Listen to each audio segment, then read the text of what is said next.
Hello and welcome to a very special edition of the Middle East Report. Here we are in Israel, Jerusalem, the Eternal City, the City of God, and I'm here in the CBN studios with Chris Mitchell, who's the CBN's Bureau Chief for the Middle East. Chris, it's an absolute pleasure to be here in your studios. Can you give our viewers a little bit of an understanding of your background? I mean, many of our viewers will watch your program, which is on Revelation TV, Jerusalem Dateline, and also your excellent news reports that you produce from here for CBN 700 Club. Well, you were asking me about my, how I came to know the Lord. I look back on a date, May 8, 1977, when I met somebody at McDonald's.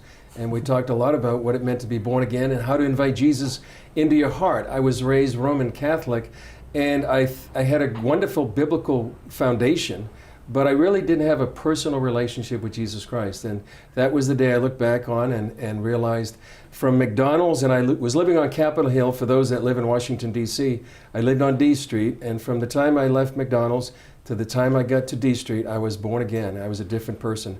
And ever since that day, from that day to this day, I have, like most millions of Christians around the world, have a personal relationship with God through Jesus, have the joy of the Lord that He promises, and the promise of eternal life. And so that's sort of, for so many of us, just motivates us, gives us enthusiasm, gives us a purpose for living, and realizes that this is not the end. It's really just the beginning.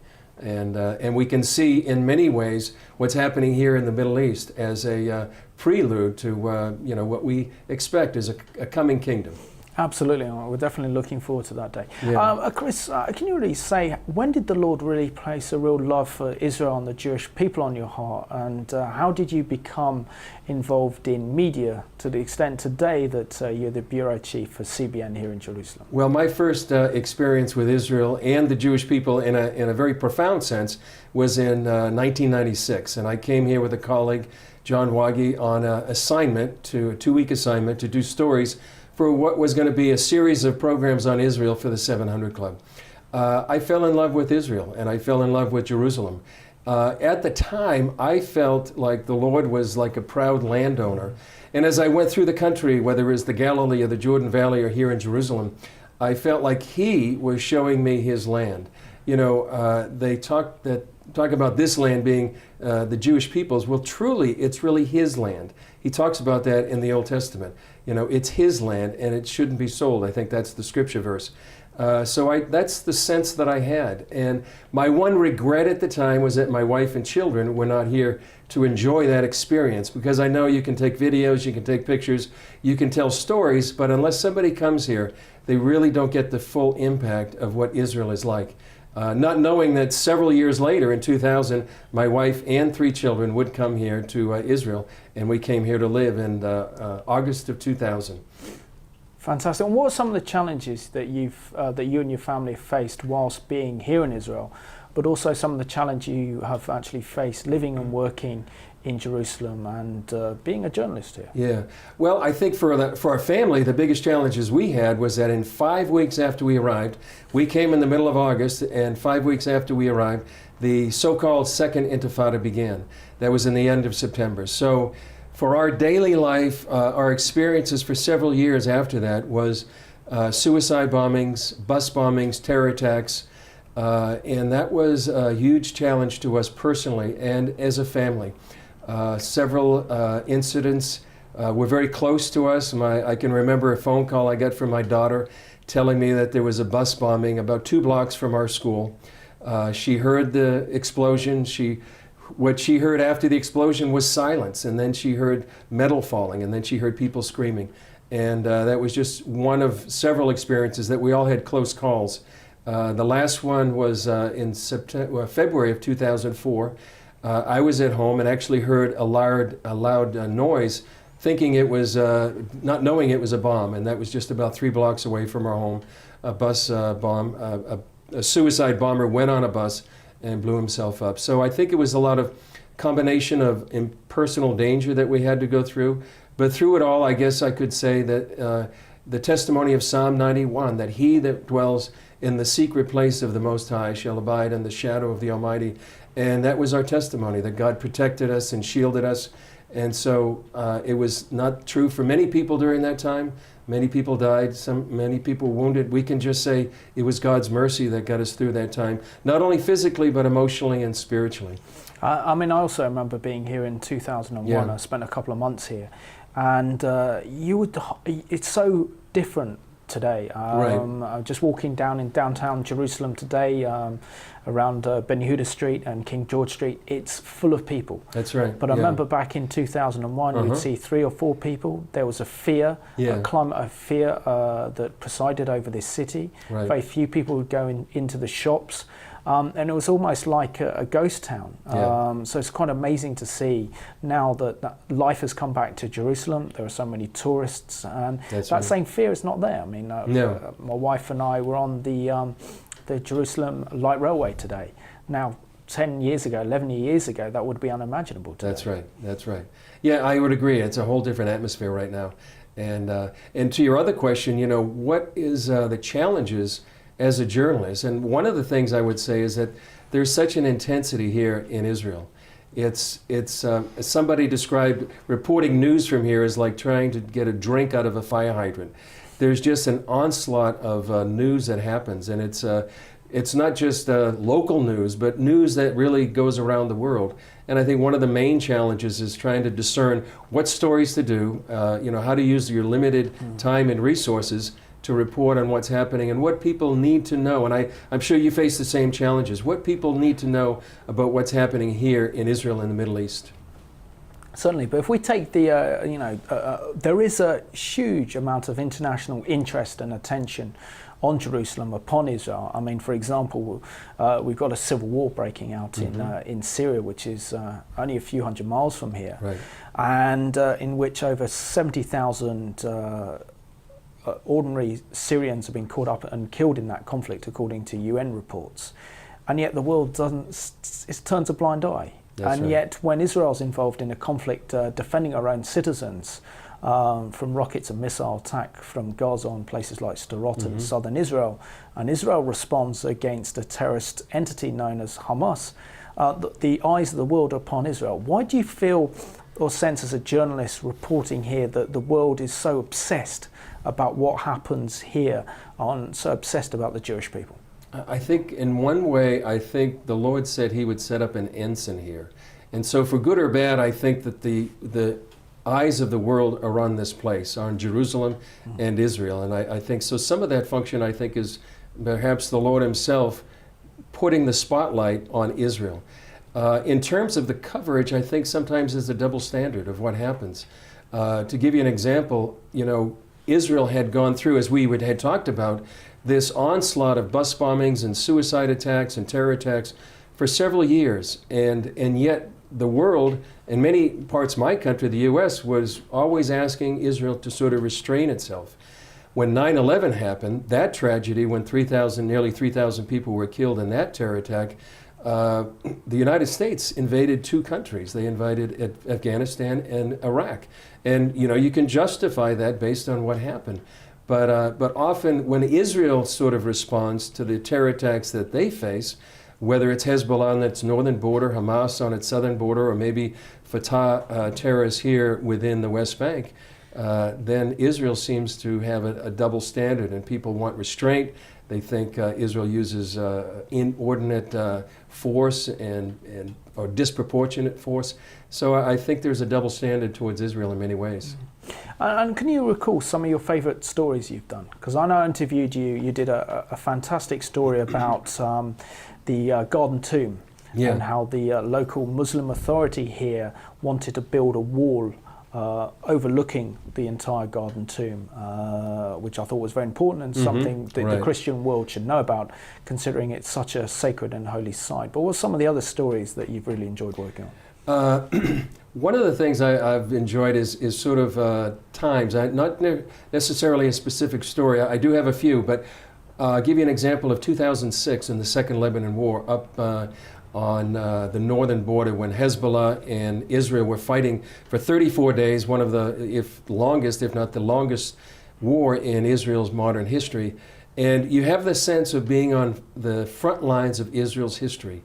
And it's just an extraordinary experience because you realize that the history of Israel is still being written today, and it's still unfolding. And so that was one of the special experiences, I guess, just to be an eyewitness to that. One other story that I can remember in particular was a story we did of Aliyah, of Jews from the former Soviet Union, coming back from Odessa all the way back to Haifa. It was a 3-day journey, 3-day voyage, but is really a promise 3,000 years in the making, because Jeremiah, Isaiah, and Ezekiel all prophesied that one day Jews would come back to their homeland. And so that was almost seeing prophecy unfold and being on the front lines of these prophecies being unfolding here in Israel. No, it's really incredible, particularly being here and you can actually see history happen before your eyes. Chris, I know that you produced an excellent program recently which looked at the issue of the forgotten Jewish refugees. Now, certainly in terms of when it comes to the Middle East peace process, part of the Palestinian diplomatic position is to call for the so-called return of the Palestinian refugees who left Israel in Israel's War of Independence in 1948. But there's absolute silence about the, is it over 700,000? I think it's almost 900,000. 900,000 Jewish refugees who had been living in the Arab world for over 2,000 years. That's right. Why is it only now we're beginning to learn about their story and their plight? Well, part of the reason I think the Israeli government wants to get the story out, it's a story that's sort of been untold for decades, or undertold, I guess, and they want to see some sort of idea that it wasn't just Palestinian Arabs who left this area, but it was Jews, almost 1 million Jews from nations like Iraq or Persia, or the Northern Africa, and they left, many times expelled because they had to, because they were Jews, and it sort of started in 1948 with the birth of the Jewish state, and they were told to leave. It accelerated again in 1967 after the Six-Day War, and many of these Jews were finally resettled here in Israel, or perhaps went to other countries, but Israel was their main focus of where they wanted to come. Now, they were assimilated, and many of them lost belongings, homes, fortunes, but Israel assimilated them, and they began new lives. And in many ways, they sort of just went on with their lives, unlike the Palestinian refugees that in many ways have been used by Arab countries as sort of political bludgeon to say that Israel needs to bring them back. And so this is, I think, one of the things that, one of the untold stories right now of the modern Middle East. Yeah. And one thing that Israel is often accused of, which I believe is absolutely outrageous and absolutely scandalous, that Israel is called an apartheid state for the way that Israel is perceived to be treating the Palestinians. And yet when we see the plight of the Palestinians in Jordan, in Lebanon, in Syria, that's where the real apartheid's happening. That's where the real discrimination is going. Why do you believe the world is so silent? Because they seem to be so interested in the plight of the Palestinians, yet they ignore the suffering of the Palestinians caught up in this conflict, squeezed between Arab states and also Israel. In terms of what Israel's done for the Palestinians in building schools and roads and hospitals. I mean, we're here in Jerusalem, there's freedom of worship for Muslims, Christians and Jews, and yet that same freedom doesn't apply to the Jewish people living in the Palestinian territories. That's right, and also, you know, it's against the law to sell land to a Jewish person in Jordan. In fact, you can receive the death penalty if you sell land to a Jew in Jordan. The same thing applies to the Palestinian Authority. If there's a decree from the Palestinian Authority that if you sell land to Jews, you can be killed. In fact, if you look at the Mount of Olives, there's a large Israeli flag flies from there. And the man that was accused of selling that land was killed. We don't know exactly who murdered him, but that's one of the decrees. I think some people, again, it's part of this double standard against Israel. There is a strong visual statement that people look to as apartheid, and it's the security barrier or the wall that separates some Palestinian lands from Israeli lands. But as it was explained to me by someone, it's not a racial barrier, it's a security barrier. That barrier was put up to prevent suicide attacks from coming into Israel. And that's, as we had talked about before, from 2000 to maybe 2004 or 5, there was just an onslaught of terror attacks against Israelis here in Jerusalem and throughout Israel.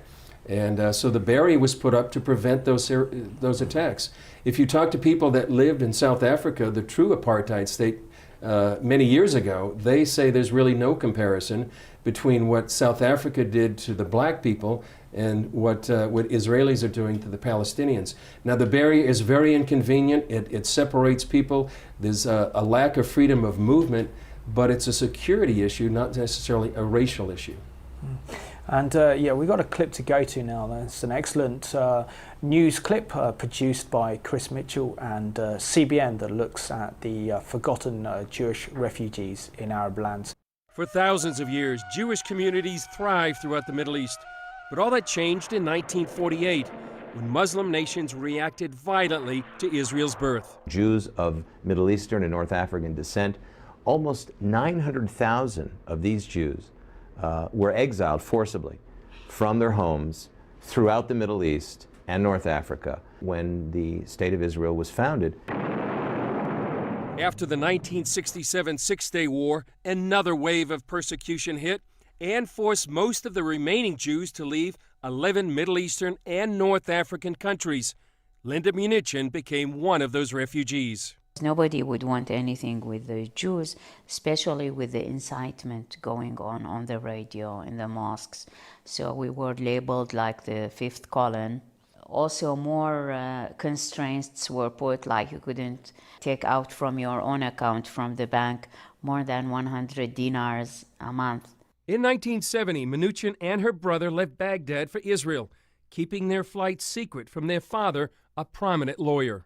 We didn't even kiss goodbye because I thought we'll meet one day. Anyway, I had to run away through Iran. They escaped into the unknown. I was disguised like an Arab with an eye looked, and my brother bought a very old coat. It was very cold winter. And to our big luck, everything went smoothly because at the time Jews were not allowed to be away from home more than 80 or 100 kilometers. Examples like this happen all across the Middle East. Expulsions, seizure of property, and murder of the Jews. In the aftermath of the Six-Day War in 1967, the mob in Libya, especially in Tripoli and Benghazi, took to the streets and started burning the homes of Jewish people and ransacking our warehouses. And my father's warehouse was burned. And then they came along and started pouring gasoline around my house. And a Muslim neighbor came down from the building and convinced the mob that the Jewish family wasn't living there anymore.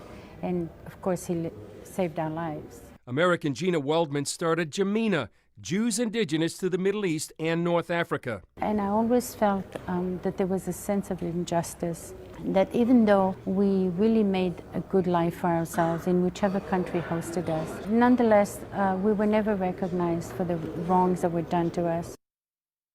Two-thirds of the Jewish refugees resettled in Israel and the rest in other Western countries. Waldman and Munichen both say they were traumatized. Munichen says there's a message for the Western world today. 850,000 Jews were expelled or forced to leave or persecuted from Arab countries. And when we try to overlook these issues, they come again in a different way. So now it's the turn of the Christians who are being killed, shot, and we cannot see any effective action from the West. For Israel, sharing the saga of Jewish refugees as part of gaining international recognition for their sufferings.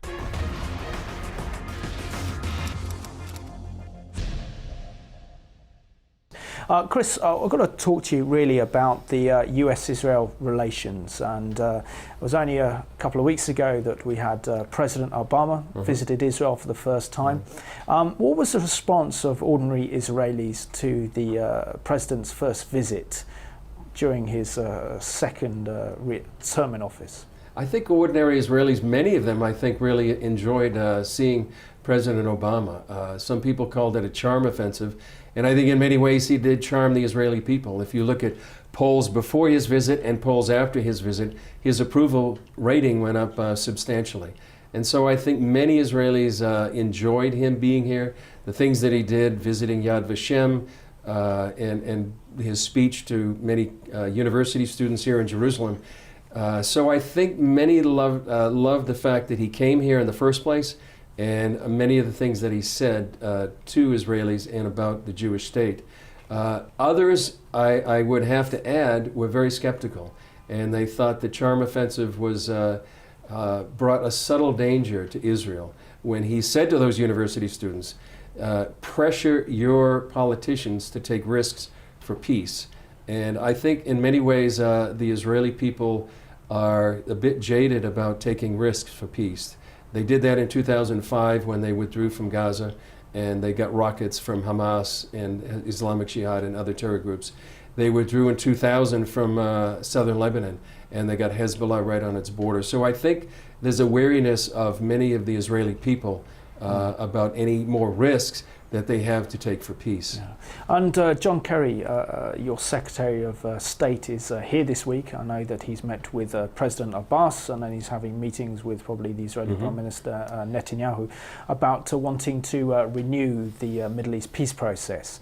But I mean, as a bureau chief here in Jerusalem, and there's so much pressure being placed upon the Israeli government to make big territorial concessions for peace, and yet Israel gets no peace. How do you break that perception that the Israelis want peace, but sadly that peace is not forthcoming from the other side? I think if Israel really had a genuine peace partner on the other side, I think there would have been peace years ago. I think they're willing to give up territory, they're willing to make concessions, they're willing to make compromises, but I think that they are facing something that a lot of people don't understand, and maybe this goes back to the context that you want to bring in the Middle East report. One of the things I think people need to understand that it's not necessarily a nationalistic issue with many Palestinians. It's a religious issue, and it's an issue that that someone was explaining to me just a week or so ago. When the Palestinians are negotiating, they're not just negotiating for themselves, they're negotiating for the Muslim world in many ways. It's Islamic.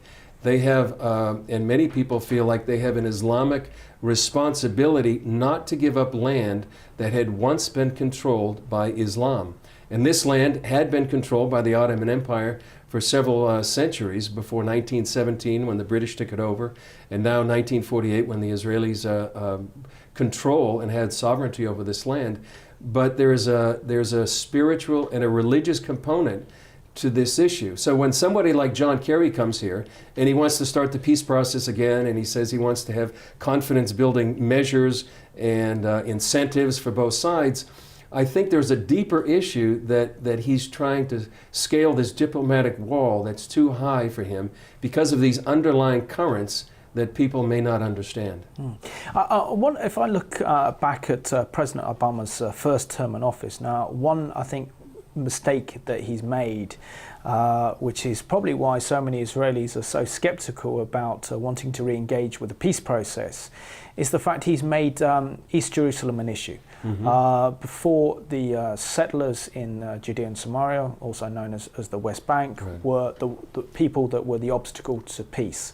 And now what we're happening, because of his claims that about the Jewish settlers in East Jerusalem, it means that certainly the European Union and Britain are talking more and more about Israel's so-called occupation of East Jerusalem, when, you know, living here and working in this city, you can see it's a functioning city. You can't divide East and West Jerusalem. So isn't there a great danger now that this has been highly politicized? This is now on the diplomatic agenda to create a Palestinian state and have East Jerusalem as its capital state, which is detrimental to Israel's security. I think so. I mean, that would go back to, say, the areas, the years before 1948 and 1967, when it was a divided city. And if you look at Route 1 right now, that was no man's land. That was the dividing place between Jordan at the time and Israel, and it was a divided city. Since 1967, since the city has been united, I don't see any Israeli government necessarily, even the current government, dividing Jerusalem once again and giving back that part. There's two things, I think. One is that people need to understand the fierce attachment that the Jewish people have toward Israel. For centuries, even millennia, they had prayed and they had cried next year in Jerusalem. And so after the diaspora that happened around 70 AD and 1967, that's almost 2,000 years, and finally they're back here, which was the only capital of any country was the Jewish nation.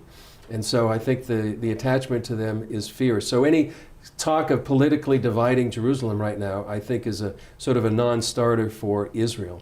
The other thing I think is that, and what you have interviewed Thomas Sandel on your program from the European Coalition for Israel, I had sort of an education when I went to San Remo, Italy in 2010. It was the 90th anniversary of the signing of the San Remo resolution. And if you look back at that historical document, that put in international law the fact that the Jewish homeland would be reconstituted by the great powers then of the world that had conquered the Ottoman Empire, and they legally gave the land of Palestine to the Jewish people. They gave most of the Middle East to the Arab people, but that was something that had been codified in international law. We interviewed a man named Dr. Jacques Gauthier, who studied 25 years this issue of who controls Jerusalem and this area. And his conclusion, based on his 25 years of research, 1,300 pages, and about 10 pounds of research in his volume, is that he concluded that this city is for the Jewish people. And it hasn't been superseded by either the United Nations or Resolutions 242 or 181 or anything else. And so I think that when you look at international law and you look at the fierce attachment of the Jewish people, I don't think they're going to give back Jerusalem. I'm glad to hear it. But if we take, for example, the European Union's approach to the whole issue of Jerusalem, now having actually producing one program in the European Parliament, you get an idea of the feel and the policies being pursued by the European Union. And what comes across is their obsession with the plight of the settlers, Israel's so-called occupation of East Jerusalem, which we know is a complete fallacy, at the expense of everything else that's happening in the Middle East, such as the emergence of a nuclear Iran, such as the Arab Spring that is creating almost an Islamist tsunami that's sweeping across the entire Arab world, which will pose a direct threat to European interests and European security. And yet they turn a blind eye to this, and their primary focus is Israel. And I think John Kerry shares that view, and I think they, perhaps as you've seen some of the European parliamentarians, they feel like if the Israeli-Palestinian issue would be solved, then that would spread throughout the Middle East, and that would bring peace to the Middle East. And yet many of these issues are completely unrelated. There's not only is Iran pose a nuclear and existential threat to Israel, but there's a Sunni-Shiite divide within the world itself, or the Middle East itself, and that we're seeing that fault lines right now going right through Syria, where the Sunni nations like Saudi Arabia and Qatar are posed against Iran and Syria and Hezbollah. And so I think they have the idea that if the Israeli-Palestinian issue is solved, if Israel would give back half of Jerusalem, if the settlers would leave the West Bank, then finally there would be peace, and that sort of would ripple throughout the Middle East. But I think I feel it's a false premise that wouldn't be true, and in fact might exacerbate the situation in the Middle East. I mean, one thing I think our viewers would be fascinated to know, that on the day of we're actually recording this program is Yom HaShoah, the Holocaust Memorial Day, and I know that you attended, and so did I, the official ceremony at Yad Vashem, the Holocaust Museum, to pay homage to the loss of 6 million precious Jewish lives that died at the hands of the Nazis. How much does the shadow of the Holocaust, which is on the conscience of every Israeli and Jewish person here, and it's amazing when there is a 2-minute silence, the whole country stops. People are in their cars, they stop in the streets, they stop shopping, they stop working, and there's absolute silence. How much does the fear of the Holocaust play on the Israeli minds, particularly when we see leaders like President Ahmadinejad of Iran calling for the destruction of the State of Israel, Hamas in their covenant charter call for the destruction of the State of Israel and genocide against the Jewish people worldwide, and even the leader of Hezbollah, Nasrallah, has said he wants all the Jews to return to Israel so he can kill them all in one go. Has the world forgotten the horrors of the Holocaust?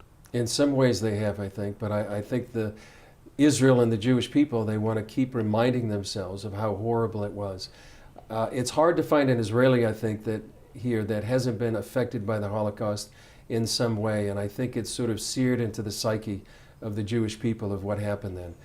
Many people have lost a grandmother, grandfather, or some sort of relative in what was probably the most horrible time in human history. It's hard to believe. When I was on my way to Yad Vashem last night, I was thinking how surreal it is that just 70 years ago that we were in the middle of the Holocaust. It's hard to believe that those kind of horrors actually existed. And I know there's a lot of people who deny the Holocaust, but when you see the footage, when you hear the stories even today of how horrible it was, it's hard to believe, but it's hard to deny as well. And I think that the Israeli people, the Jewish people around the world, feel like they're facing the same sort of enemy that they faced with Nazi Germany and through a nuclear Iran. And as you had said, these statements, these are the same sort of genocidal statements that Hitler was making 70 and 80 years ago, and yet the world didn't believe it. And the question right now, I think, that hangs over the Middle East, will the world believe what, say, the Iranian leaders are saying about Israel? Will they do anything about it? Right now, they're trying to use diplomacy and sanctions, but it doesn't seem to be working. And one of the major questions in the Middle East has been, will Israel launch a military strike to stop the potential of another Holocaust on the Israeli people? I know fellow colleague Joel Rosenberg has said, they want to do what took Hitler 6 years to do, is kill 6 million Jews. They could potentially do that within 6 minutes with a nuclear bomb. Which is a very, very frightening scenario. Yeah, and what a lot of people also don't realize that once Iran has nuclear weapons and the nuclear capabilities to actually fire nuclear weapons on ballistic missiles, is the fact that this changes the entire Middle East. The balance of power in the Middle East would lead to a proliferation of nuclear weapons in the region, which also makes it more and more likely that a nuclear bomb would fall into the hands of deadly Islamist terrorist organizations who could carry out a dirty bomb attack on, say, New York or London or Paris. So isn't it instrumental that the world really understands the threat posed by the Islamic Republic of Iran and actually counters this threat before it's too late? Oh, definitely, yeah. And whether or not they will, it remains to be seen. I know last night when we were there at Yad Vashem, that was perhaps one of the main points of Bibi Netanyahu's speech. And he made an emphasis at the very end that he would never allow another Holocaust to happen while he was prime minister. And I think that very well was a reference to Iran and its nuclear program. And as he said last year at the UN, the red line that he talked about is getting ever closer when Iran can actually produce a nuclear weapon. So it's a very telling moment. It goes back to, say, 1938 when Neville Chamberlain went to Hitler and the Munich Pact, and he said peace in our time, but it was not peace in our time. And so I think the world is facing another kind of question as it did in that generation, and how this generation responds. It's sort of an open-ended question right now. I remember hearing an incredible speech by the Israeli Prime Minister Benjamin Netanyahu back in, I think it was in 2011, when he addressed the US Congress, in which he said that Israel is not what's wrong with the Middle East, Israel's what's right with the Middle East, and that Israel is a beacon of light. Now, it's so interesting when we look at the region, Chris, when we see the huge increase in persecution and attacks upon Christians, the only country in the Middle East where Christianity is flourishing is here in Israel. How important is it that Christians really stand up for their fellow brothers and sisters in Christ who are facing persecution at the hands of evil Islamists such as the Muslim Brotherhood and others who are actually, their whole lives are threatened? Even some historians and sociologists have actually come out and said that if the current trend of attacks against Christians continues in the Middle East, within 5-10 years there could be no Christian community, such as what's happened to the Jewish community here. I think it's one of the most serious questions and problems right now in the Middle East. It's happened in Iraq, where hundreds of thousands of Christians have fled Iraq after the Iraq War about 10 years ago. The same thing is happening in Syria right now. Perhaps the most dangerous place would be Syria right now for many of the Christians caught in the crossfire of this civil war, but also in Egypt. It's a dire predicament for many of the Egyptian Coptic Christians. And as we have recording this, just a few days ago, 5 Coptic Christians were killed.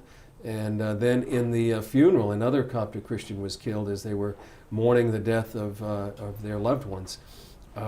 It's become, since the Islamist government of Mohammed Morsi has taken over, it's become a very dangerous situation.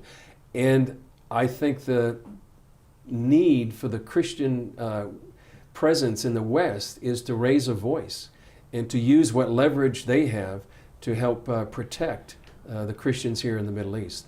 And I think that's, they need to be informed, they need to be educated, they need to pray, but also I think they need to take action and appeal to their governments to whatever leverage they have. And the U.S. has a a good amount of leverage in Egypt in particular, because they supply a large amount of their foreign aid. And I think that if they could use that to help and pressure the Islamist government led by Mohammed Morsi, to pressure them to protect their Christian minority in Egypt and then throughout the rest of the Middle East. Yeah. We got a CBN news clip to go to now that looks at the issue of Christian persecution in the Middle East. Almost 200 million Christians face persecution each year, especially in the birthplace of their faith, the Middle East. Iraq is just one example. Since 2003, there has been a systematic attack launched against the Christian community and other minorities in Iraq. Unfortunately, the mainstream media and many churches really don't talk about the persecution of their brothers and sisters in Christ. A Syrian Christian, Juliana Tamourazi, had to be smuggled out of her home country due to religious persecution. She says since the end of Saddam Hussein's reign, Islamic persecution has forced some 2/3 of Iraq's Christians to flee. It escalated from attacks on churches to forcing Christians to choose between converting to Islam or paying a protection tax.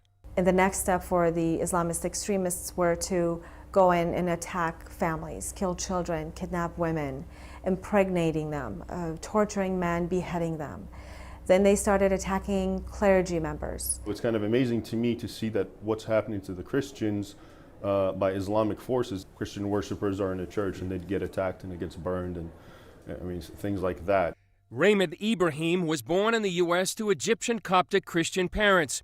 He says the media ignores Christian persecution because it contradicts the media's perception of Islam. And if this idea gets out that Muslims are just intolerant to the other, then it kind of puts the struggle with Israel in a different light.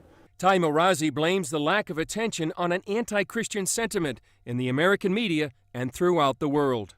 This is something that they don't want to talk about because then they would be perceived as pro-Christian. But it's a human rights issue. This is an issue that's a major human rights issue in the world that is not getting the attention that it deserves in the West. Alan Schneider of B'nai B'rith, the well-known Jewish organization, recently brought experts like Ibrahim and Taimorazi and Israelis together to discuss the present and future of Christians in the Middle East. Ty Marazi says Israelis were more open to her message than many Christians. People came and said, we want to volunteer for your organization. Because this is not only a Christian issue, it's not a humanitarian issue only, it's a Judeo-Christian problem. The group's conclusion? Americans and Europeans should take time to find out what's happening to Christians in the Middle East and see what they can do to help. Chris Mitchell, CBN News, Jerusalem.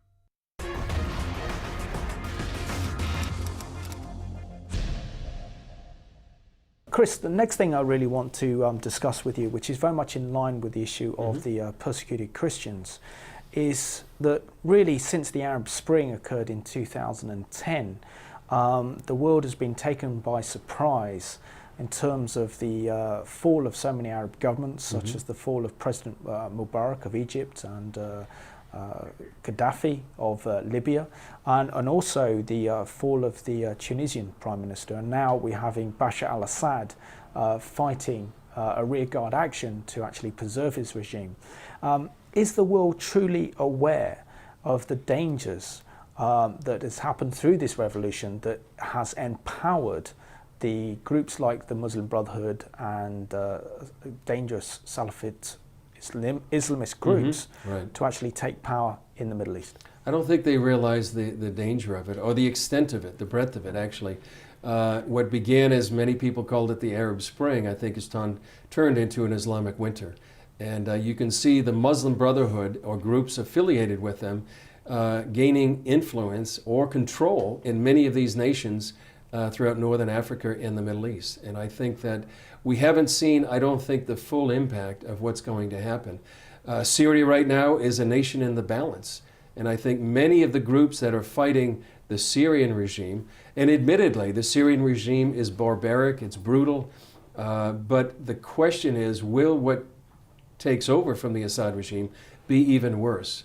We saw that in Egypt, where the Mubarak government was autocratic, despotic, was not freedom, the kind of democratic freedom we would hope in Egypt. But what took over seems to be even worse. And specifically, as we've talked about, the Christian population.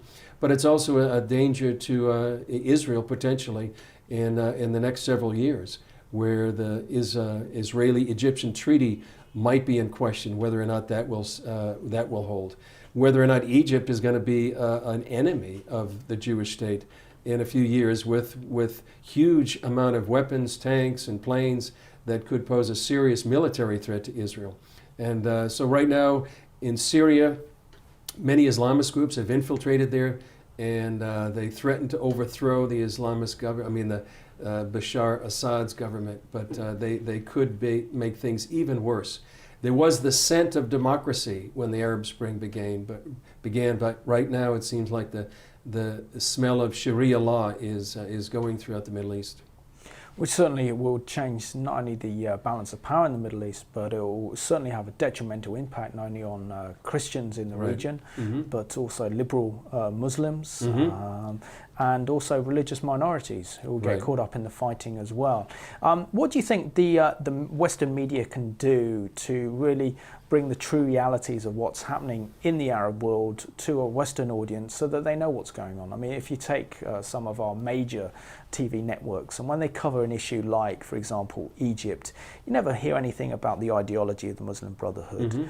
Who are the Muslim Brotherhood? What are the true views and opinions of President Morsi, for example? And who are the people behind him?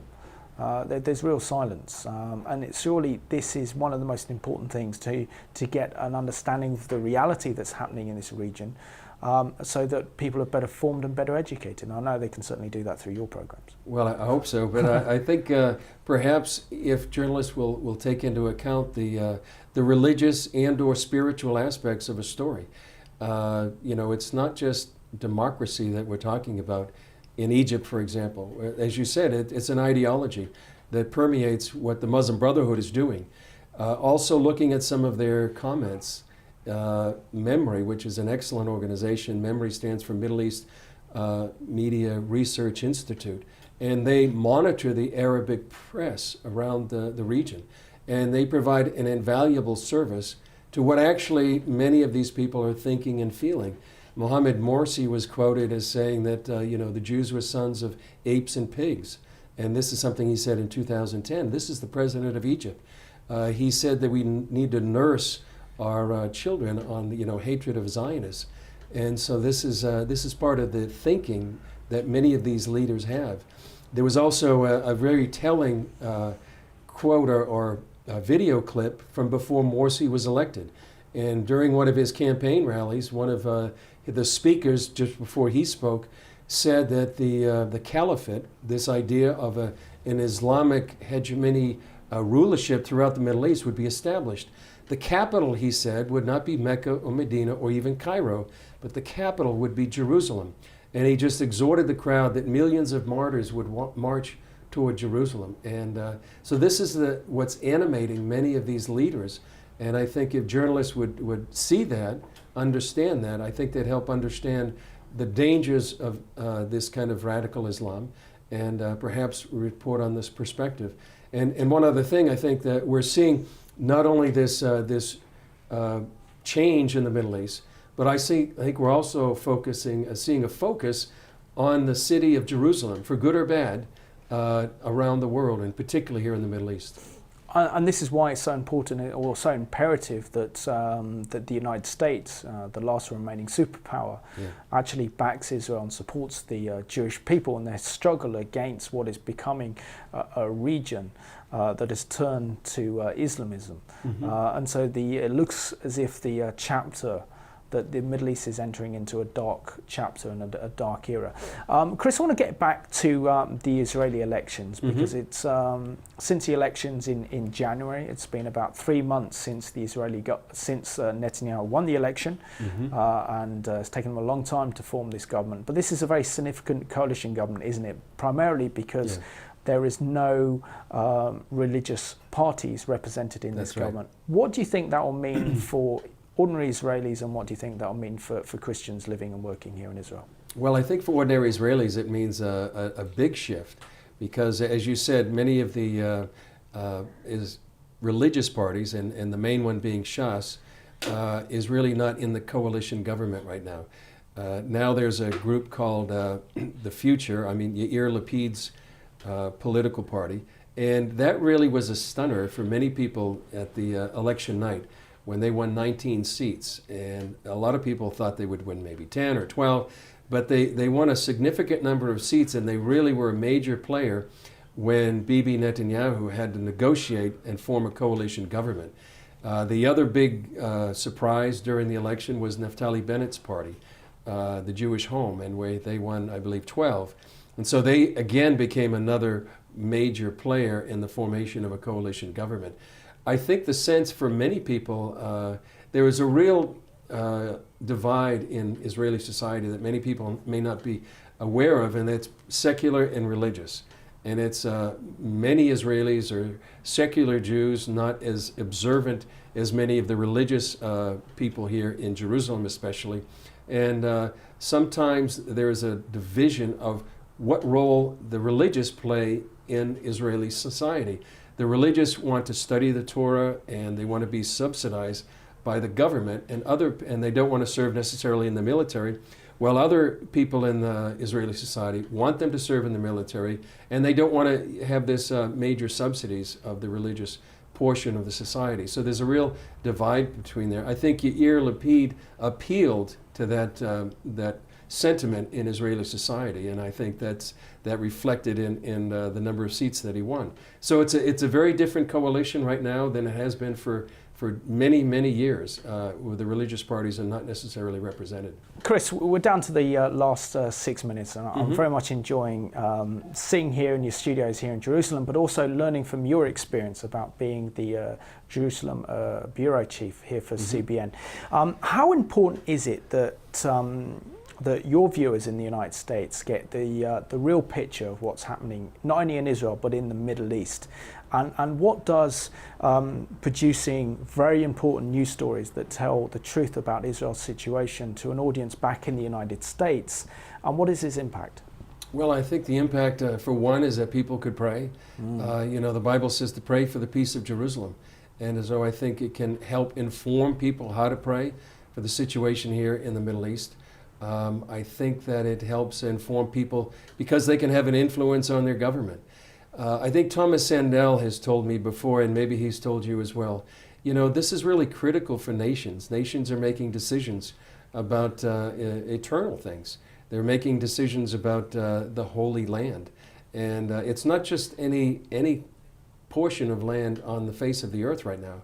It's very critical to have be informed of what's happening, have an understanding and perspective from a biblical worldview of what the Bible says about things that are happening here. Because individuals and nations are making decisions. This says in Joel, in the book of Joel, that one day that God himself will enter into judgment with the nations in the valley of Jehoshaphat, which is right here in Jerusalem, and for dividing up my land. And so there is a profound impact that what information and what perspective people and nations get about what's happening here, and what kind of outcome it have on people and nations. Do you believe that people have a responsibility? So, for Sure. example, they'll watch one of your programs, you're doing something maybe on the ideology of Hamas, particularly when Hamas is firing rockets and missiles into Israeli towns and cities. What response should Christians respond when we see such attacks as this happening in Israel? Well, I think they should sort of respond in the spirit of the Bereans. This is in the book of Acts, because they heard what Paul had to say, but they also studied for themselves, and I think people need to get informed. I think there's a lot of valuable information, not only hopefully in our program, but yours as well, and other places they can find to get information and study the ideology of a group like Hamas, and learn for themselves exactly what they stand for. You know, just a few weeks after the big conflict in November of 2012, just a few weeks after that, Khaled Mashal, the leader, one of the political leaders of Hamas, said that all of the land of Palestine would be one day, you know, under Muslim control. And so people need to be informed, I think, of what's actually happening here. And I'll ask you my final question, Chris.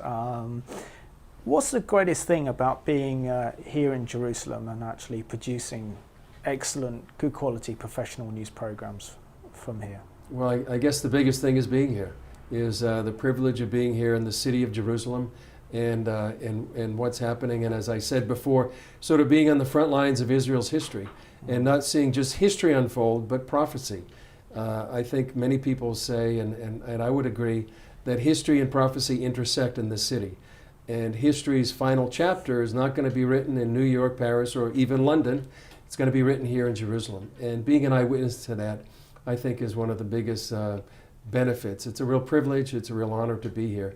And hopefully, and I know you feel the same way, hopefully we can do a good job at this time, for such a time as this, to report accurately and fairly.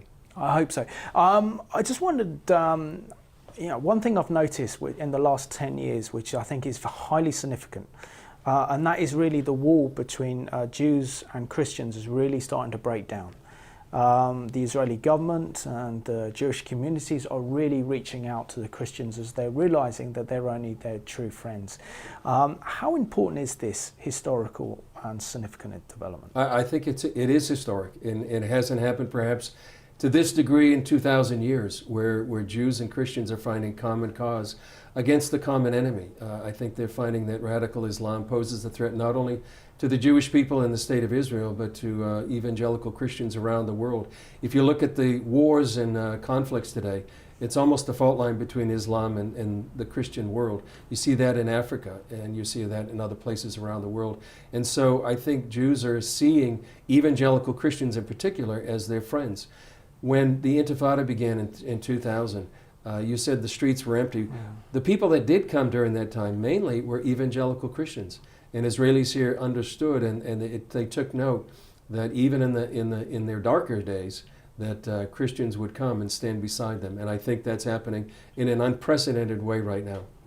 And how important is it that Christians who haven't visited Israel, haven't visited the Holy Land, should actually come here and experience the wonders that is Israeli culture, not in terms of its food, its people, its architecture, but also that wonderful sense of this being a brand new nation, but also being an old nation? I think they should come. And I have had, without exception, the many Christians that I've talked to throughout the years that I've been here, they say that before they come, well, two things. Before they come, reading the Bible is sort of like reading it in black and white. When they come here, it's like reading it in color. They see the sights, they see where Jesus walked, and they see Israel and they see the Bible like they've never seen it before. And the other thing is that people feel safe here and they feel at home.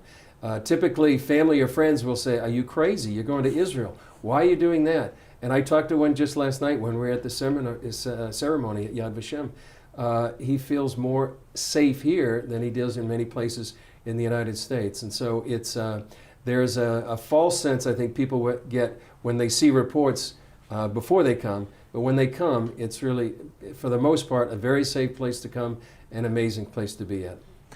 Chris, I want to thank you so much for being my special guest on the Middle East Report today, here in your studios in CBN in Jerusalem. And it's been an absolute pleasure to interview you today. Great to be here. And I want to thank you all for watching today's Middle East Report. You can see some of the challenges that Israel face from the growing Islamization that is sweeping the region. But it's so important that as Christians that we really stand with Israel, we stand with the Jewish people.